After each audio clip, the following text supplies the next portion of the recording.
Jim and Dana, welcome to the show. Nice to see you. Good to be here on Tom Power Radio. That's good. I'm petitioning them to let me name the show that.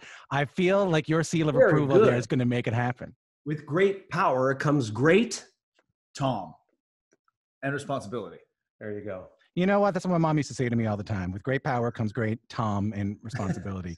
Dana, this book comes out of 8 years of work together. I read that one of your first face-to-face meetings with Jim was in his studio in New York. I wonder if you can give me like paint me a picture of what you saw that day when you went in to meet Jim. I saw my earliest encounters with Jim had been watching in living color, and then, as like a kid, and then years later seeing him in Man on the Moon and marveling at the artistic transformation. And what I saw was someone who was in the beginning of another amazing transformation like that. I could sense it.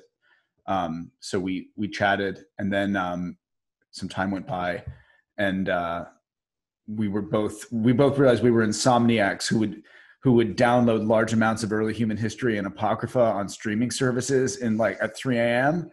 And that sort of led us to the first chapter of the book and this wonderful long conversation. It really began in an art studio in New York, and he walked in and saw me amongst the vestiges of my life. The torn to pieces, deconstructed me in every version known to man. Immediately we connected.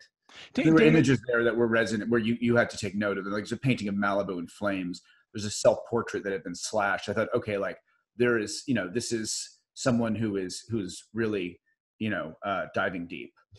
I was looking for the piece that lies beyond personality. Well, I'm interested in talking about the piece that lies behind personality, and I'm especially interested in the way that you did it, because there's a lot of options ahead of you in terms of your collaboration together. You could have done a traditional novel, you could have done a work of fiction. You could have done a memoir. What I read here, Dana, is something sort of in between. It is obviously a work of fiction. There's moments I can recognize of Jim's actual life in there. So I'm curious as to why this particular synthesis was the road you wanted to go down. I was always interested by the engineering of a medieval cathedral, and that, it's not a natural space, right? It's a constructed space, but it's constructed in the service of a truth, because you have these vaulted spaces where you can put early cinema, right? Stained glass windows that often tell the story of the Passion. Mm. And I thought of the fiction as being the construction, but constructed in service of illuminating these beautiful visions of a true past, much of which was in Canada. And I thought that the line had already been blurred, and then we got together and we realized it had not only been blurred, but it had been befouled, because most celebrity memoirs were messing with the truth anyway, either through omission or distortion, reordering of things to make it look glowing. And I've always believed that persona is a fiction to begin with. Most of us are walking around as a fiction, right? We have our religion, and that's an idea, and we have our nationality, and that's an idea. And but when you drill down to it, what's left? Everything. There's just everything left. I think Jim just hit on, you had to do that because in this case, because to be an artist who is so well known is to contend with fictions of you that exist in a billion minds. So you're dealing with fiction if you are someone of his profile, whether you like it or not. Yeah, and I guess that's what stuck out to me in terms of like that this didn't seem new for you, Jim. Like if I look back to The Truman Show, or I look at your portrayal of Andy Kaufman in Man on the Moon, and not just that, but like the Netflix film that came out later, where I was sort of trying to delineate between who's the actor here and what am I really seeing. And then even in Kidding, I felt the same way, that I still saw shreds of what I might know as Jim Carrey in that character. There has to be truth. There's only one well to draw from, and you can dress it up however you want to. But if that core of truth isn't there, the water doesn't quench your thirst. But I feel like in your roles, often it's truer to what we might know of you, or it's truer to Jim Carrey, as opposed to like a truth of I lost my father, or a truth of my dog ran away. Like it's almost a more autobiographical truth that I find in a lot of your roles. Mm-hmm. I try to bring that. But again, when you drill down, even the biographical truth is a construct. And so I wanted to get past that what's beyond the invention and disguise? What's beyond the red S we have on our chest, that makes the bullets bounce off, and this book does that. It really basically looks at how persona becomes sarcophagal. And at a certain point, if you build a strong enough one, you got to claw your way out in order to get to the real you. What is it about the tension between real and unreal that you find so exhilarating? I think real is an illusion. I really just think it's as simple as that. I think that there's, I adhere to the old Advaita Vedanta, which means the knowledge that there are no two things. And it's the best thing Buddha ever said. And that is, Advaita Vedanta is the basic tenets of it is that there is the absolute and there's the relative. The relative is you and me relating to each other as separate things. Mm-hmm. And all kinds of craziness can happen because the ego keeps reminding us that we're separate things and there's something at stake and there's something I can lose. The absolute is the knowledge that there is nothing that isn't you. So there is nothing to lose and nowhere to go, and if you get a sense of that, if you get a real understanding of that, you get glimpses. And I tried, that was one of our main goals in this book, is to go through this absurd journey of definition and of the madness of Hollywood and the burning down of old structures to get to at least a moment, at least a taste of that infinite nothingness or everythingness. Dana, this is quite a path to go down. And Jim, I know you've been down this path for a while. And, how much work did you have to do sort of even personally or spiritually or existentially to start working on this book? I think we both had similar references, which is probably why the conversation was so rich starting out. And we do see things differently, but there were like key cardinal works like Malik, like The Thin Red Line, where we could both watch that and see basically the same thing. So we were able to come together, and I learned a lot about how Jim sees the world, and Jim is the subject of the book, so that was my job. So there was no problem for me there. We both have our expertises as well. He's a much more educated fellow than me. And so he knows in a classical sense how to come at these things. And I have been a seeker my whole life.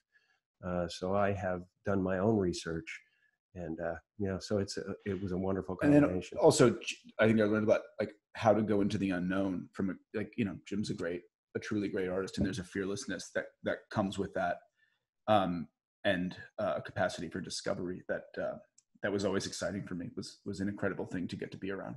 But the Jim Carrey who goes to the store and buys a cup of coffee, or the Jim Carrey who goes buys a head of lettuce, what's the difference you think between that? Is an infinite being that needs caffeine and green vegetables. Between that, what's the difference between that? I think that's the secret, by the way, to Canadian niceness: chicory. I just spilled. I'm not going to lie to you. I spilled a full coffee on the floor while waiting for you to do this interview. Reaching for a donut, no doubt. Yeah, exactly. Yeah, exactly. And Norm MacDonald, Playing with myself whenever I come back home to Canada, man. It's like, how long can I go without saying the word Tim Hortons? Really not very long. What's the difference between the Jim Carrey in the line of Tim Hortons and the Jim Carrey in this book? Well, ultimately, none. There is no difference. They're both their ideas, and abstract constructions. I truly believe that, and this is not an arrogant thing. I'm not being supercilious when I say, we all have this. You are the space in which all of this is happening. And if you really feel that for a second, and I started out by, trying to understand the text and really being inspired by it and going like, okay, well, I sat back one day and I went, well, what if that coffee table was my foot? And I tried to kind of expand my consciousness that way, actually just physically, like the coffee table is my foot. Now try to feel that as a part of my body. I actually try to experience it like you could experience your hands. You can feel a feeling inside your hands when you concentrate on them. So I started that, and started to expand itself until I become the walls around you, you know, and I become you, and the air we breathe, and we have everything in common. There's nothing we don't have in common. We are one thing. Try to breathe without the trees, and you'll find out quickly. Isn't it a bit scary to let go of that sense of just yourself, of who you've been told you are and who you feel that you are? It's the most terrifying thing in the world. It's the most terrifying thing in the world, because you're being asked to die to this thing you've been protecting your whole life. But here's the great part: you don't have to stay there, you know. And in fact, you can't. You know, there are moments where I've gotten to that place of understanding and that tangible feeling of it, and gone, my God, I'm never going back. I feel so free. There's no me. It's just, I feel the ocean, the bottom of the ocean, and the rings of Saturn, and whatever else is one thing. And it's an incredible feeling. And then the illusion of our lives becomes so compelling that you get dragged back into the program.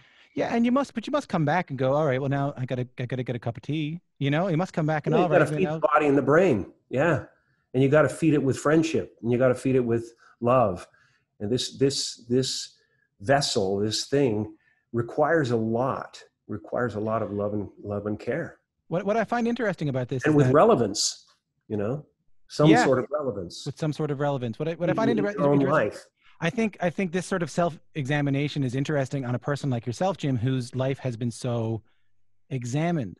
And when I was doing research for this interview, I was coming across, I mean, a lot of biographical information, you know, the story of Jim Carrey. And in Canada, you know, I know we have a deep pride for you, you know, whatever pride means, but we do. I do too. I love Canada. It's an extraordinary place that seems to give everyone who comes from there a sense of a special grace, and it's known in the world. All the dream and none of the catastrophe.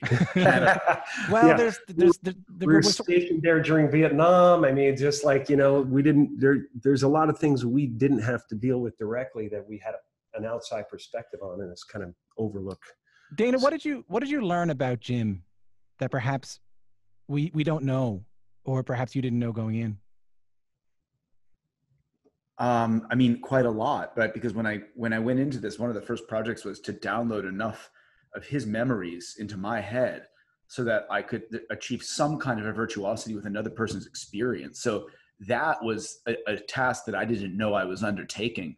That was probably 2 years of talking on the phone at that point. I don't think we were Skyping. That was like 2012. Yeah, I was living in Brooklyn. I'd go walk at night. So, I mean, the biography, the first books I read growing up were biographies. William Manchester, you know, my father would have his books and I would just crack them open. So I took that very seriously. The work of the biographer had to be done before you could begin to the experimental literary project of an autofiction or an anti-memoir. And you have to download. You know, I was downloading to him all the time, and he would come out with these extraordinary ideas, and I would say, that's wonderful, and here's actually something even more insane that really happened. There is a magic. I mean, it's great. Like, there was a moment where, like, we've been talking, and he was in New York, so we met, and we read through the chapter, and Jim goes, well, it was the Kelsey Grammer chapter, the seance, the cult. Mm-hmm. And Jim goes, look, this is great, you know, well done. But what's missing here is, Danny's clearly, I mean, I can see it. Kelsey wants to be the guru, and I thought, oh, that's Jim Carrey. Ego hasn't entered the room yet. Ego in the room, because I've had those gatherings with like actual spiritual teachers come over to dinner and friends who come, and we're dying to ask these people who are, you know, very wise and discerning our most, you know, heartfelt questions, and, you know, one guy won't shut up because he's going, I think what it is this, right? And they're like, they'll do this, oration and then look to the guru and say, am I right?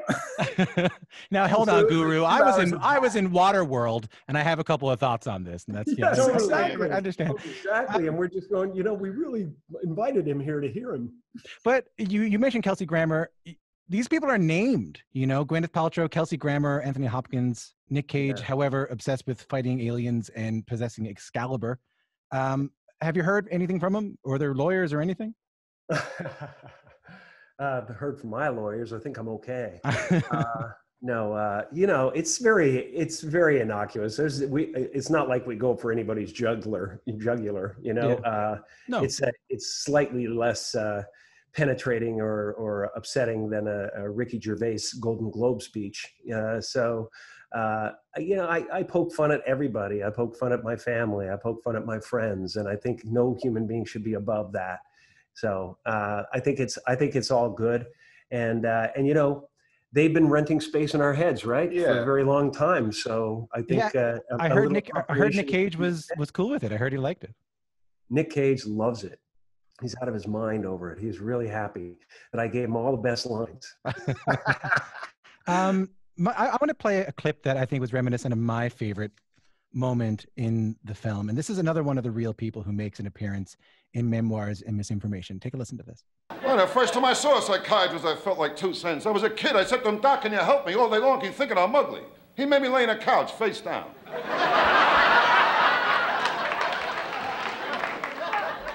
I tell you, when I was a kid, I got no respect. No respect at all, The time I was lost on a beach, and a cop had me look for my parents. I said to the cop, I think we'll find them. He said, I don't know, kid, there's so many places they could hide. That's a little bit of Rodney Dangerfield from a Tonight Show appearance in the early 1970s, and I guess with Jim Carrey and Dana Vachon. Jim, I know Rodney gave you one of your first big breaks in show business. He took you on as an opening act. He makes an appearance in this book in the form of a talking rhinoceros. It's one of my favorite parts of this book. I found it such a tender moment, and I didn't know about the connection between you and Rodney. I wondered if you could tell me something about you and Rodney Dangerfield. Well, we go way back, and I was living in Canada when he hired me the first time, and he saw me do my amazing Kreskin impression, and he literally fell on the ground laughing. And he wasn't just laughing because it was one of the funniest things I did. He was laughing also because he knew that really people in America didn't know Kreskin. And he goes, that's the biggest thing you do and nobody knows it. Kind of thing. He thought it was kind of absurd. But yeah, he was an incredible human being and tremendous support. If he loved you, man, it was like under the wing and, telling you what you needed to know. And that you needed to make the tank so strong that no bonehead could stop it. And all of those things, and supported me when I was experimenting, and would stand backstage laughing and going, those people are looking at you like you're from another friggin' planet, man, but supported me, kept hiring me. And he was just lovely to me. First time he ever saw me, he said, hey kid, you ever been in love? I was so green coming from Canada, that, we had beautiful times together. And Joan Dangerfield has gotten in touch with me since she read the book. She read it in 2 days. She said she couldn't put it down. And many of the phrases were stuck in her head. And I don't know what I can say on your show. Can I curse? Yes, go ahead. Yeah, she said, especially the champion fucker, and she said, it's so Rodney. But she's just over the moon about it as well. She's very happy about it. So I look forward to everybody who's going to come forward. But it was an opportunity for me to tell the world that, to me, there was a very special, divine spark that was handed between us, And he loved my father, Percy Carey, who was the funniest man I've ever known in the world. And so the first time Dad ever came down to Vegas, he came backstage to meet Rodney, and Rodney was smoking a joint. And he looked up at my father. I said, Rodney, this is my dad. And he looked up from the joint and he went like, is this my dad, Percy? And he said, oh, sorry, Percy. You know what I mean? I got to have this stuff, man. It makes me creative, I'm a friggin' pothead, man. You know what I mean? And he said, you want to hit this, Percy? And he offers my dad a joint.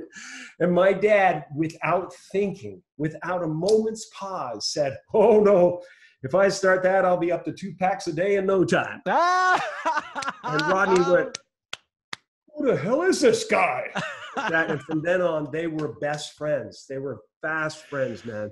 And him and I, my dad and I were like, we would spar with Rodney. And when I ran out of stuff to say, I would tap him and he'd tap in and come in with his stuff. And it was just so much fun. He loved them so much. I wanted to put that across. I wanted people to know. Yeah, these tender, I mean, there's so much in this book. Like there's so many like very funny sort of satirical moments or some sort of like terrifying sci-fi moments. But I think the moments that really came to me were, as I mentioned, the really sort of tender moments. And, you know, and I think that's even on the cover of the book, which I didn't know about until about halfway. I knew there was a cover, if there is a cover, but I knew there was a cover about halfway through the book that was reminiscent of a time, or was a photo taken of a time when you were in Hawaii. Am I right? Yes. And that false alert went out. Yes. That false missile alert. That the atomic bomb was coming your way and you were about to die. Called me, FaceTimed me, interrupted Dana and I on a Skype when we were working already. It was 8 a.m. or something like that. And she was crying and she said, Chief, we only have 10 minutes. And I said, what do you mean? She said, there's missiles coming. They're going to land in 10 minutes. This is real.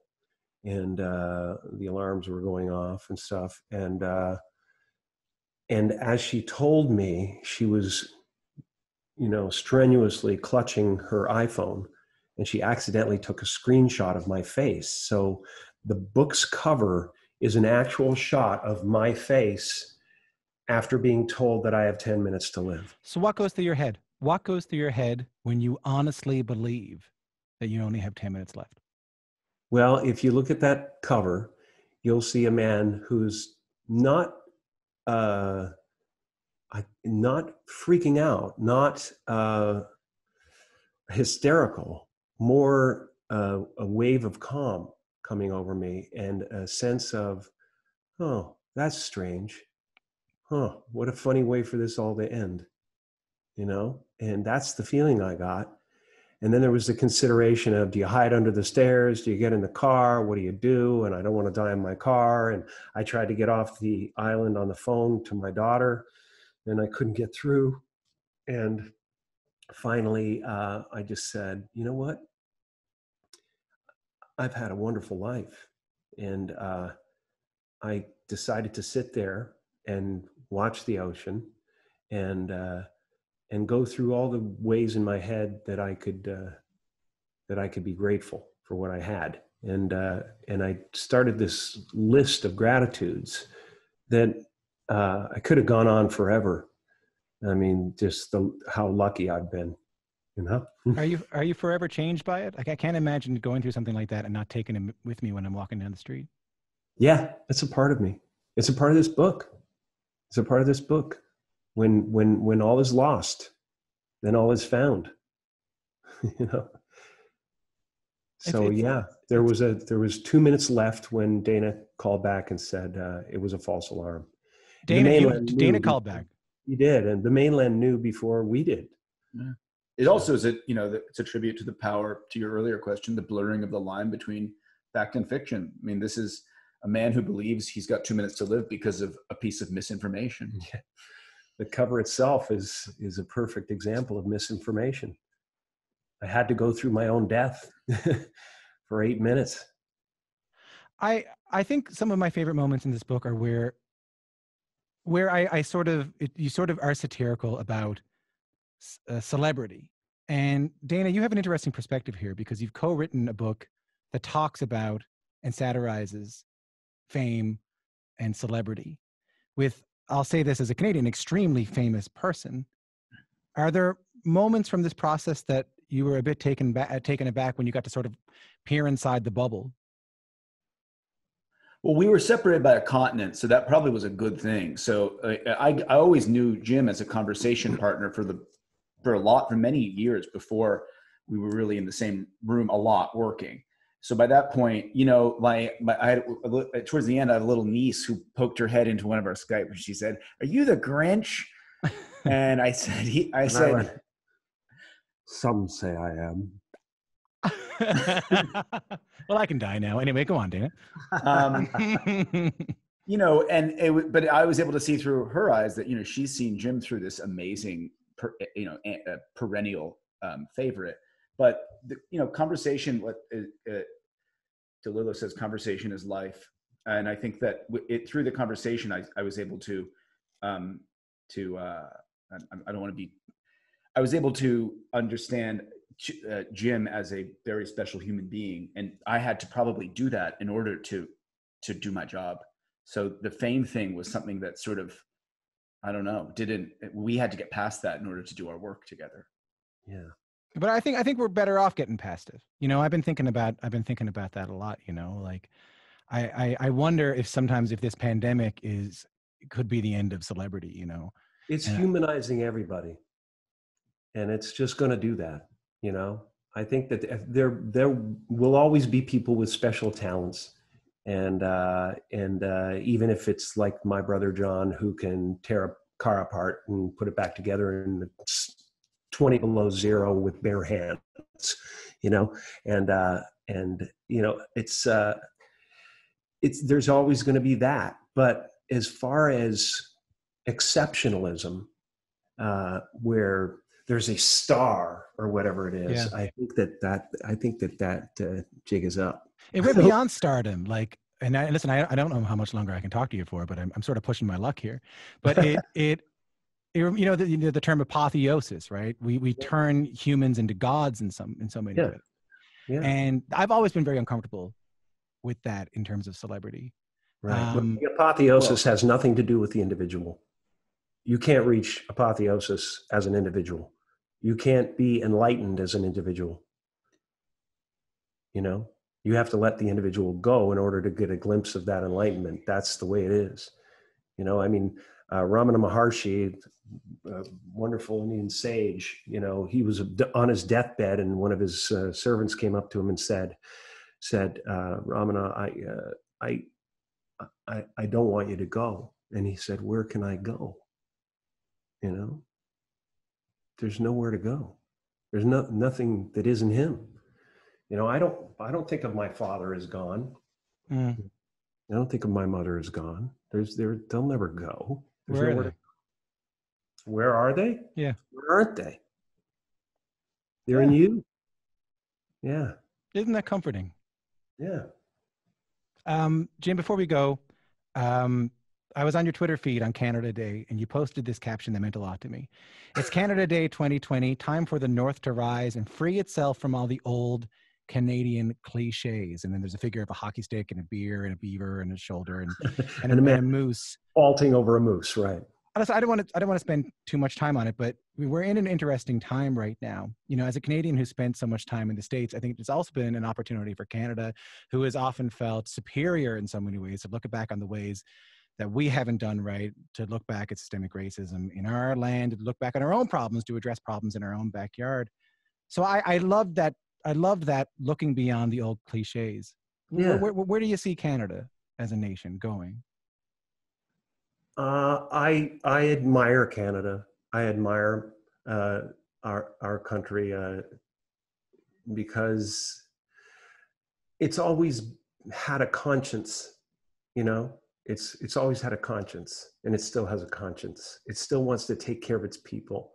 You know, down here, there's been, you know, this kind of concerted effort, political effort to marginalize everything and everybody. And if you want to care for somebody, if you want health care for somebody, then you're a socialist, and all of those things. They have come up with incredibly, you know, clever ways of separating us and putting us in groups that can then be, you know, marginalized. You know, Hollywood, it's so Hollywood, they're the elite. And well, you can be the elite too, because there is a public library in your town. And that's the gateway to great knowledge. It's all there for everyone. There's no Illuminati. We don't, you know, in Hollywood, get naked and, you know, run through the woods, you know, together. They're just a bunch of, entities and people struggling to make some sort of relevance for themselves. Believe me, there's no cult, there's no organization to it at all. So it's just the way political expedience works. If you call somebody the lefty, even if they agree with some of the things you say, I'm not a lefty. I'm a person who wants people not to be destroyed if they have a sickness, an illness, an injury. I don't want the whole house to have to be sold because grandma gets sick. And they've, people have been hypnotized down here into thinking that that's not possible. And the line is always, well, it's such a disaster in Canada. Well, I grew up in Canada. I never waited for anything. I got good medical attention. All the drugs were free.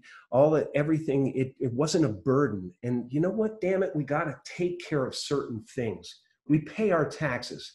What are we paying for? Why are we standing up and saluting a flag if the flag doesn't stand up for us? In America, it's not standing for anybody right now, except the Mammonites, the oligarchs that are trying to divide and conquer us by turning us against each other. And then so they can turn the world upside down and shake it till the money falls out. That's what it is. That's what's going on. It's not Trump being corrupt. It's him with a very specific agenda to cause chaos. It's a heist, man. It's Nakatomi Plaza. Well, it was nice to see you acknowledge your home country there, and I think it was a nice opportunity. As Gord Downie said, if we can just get together and acknowledge one another and help one another, it'll go a lot deeper than coffee and donuts. Yeah, and I thought, for sure. You've been really generous with your time. You don't want to lose Gordon Lightfoot, though, man. I went to his house recently to do an interview with him. So much. It was crazy. It was wild that he's a real person. I know we're not supposed. I know. He must be getting up there, right? I think he's 143. I think. I love him so much. So many great Canadian artists, amazing. Do you know Gord Lightfoot? Do you guys are pals? I never have met him. No, I'd love to meet him. We can make that work. It's been nothing but a sheer joy to talk to the two of you. Great talking to you too, man. Yeah. This is I really enjoyed the book, and he's up on Ben Murgy, man. Seriously. I have never met Ralph Benmergui in my entire life. I have never met Ralph Benmergui. I just grew up with some insane characters at Yuck Yucks with Mark Breslin and Simon Rakoff, which is like not only a name, but it's a verb. Lawrence Morgenstern and people, that wonderful, wonderful comedians and characters like that. So I always remember it super fondly. You remember, like the idea of you, because when I was coming up, you were already. I was born in '87, so you were. I was like of the age where I started caring about. Born in '87. So like her, well, she knew you before The Mask. I only knew you from The Mask. That was the first thing I saw you in. And then I think when I found out, it was like finding out. The Weekend too. The Weekend was you told me he grew up in Scarborough. He told me that Abel told me that it was the first movie he ever saw was The Mask. I can't imagine you at Yuck Yucks, but it was there. There was a real thing. Oh yeah. It was amazing. It was a great, great center of talent, man. It was amazing. What a fantastic group to grow up with. So much fun, and no feelings were allowed. I mean, anything could be made fun of. There was nothing that was sacred. And that's the school I came from. They were marvelous, amazing people. Well, it's been a joy to talk to you, Jim and Dana. Thanks so much for your time. Thanks, talking to you.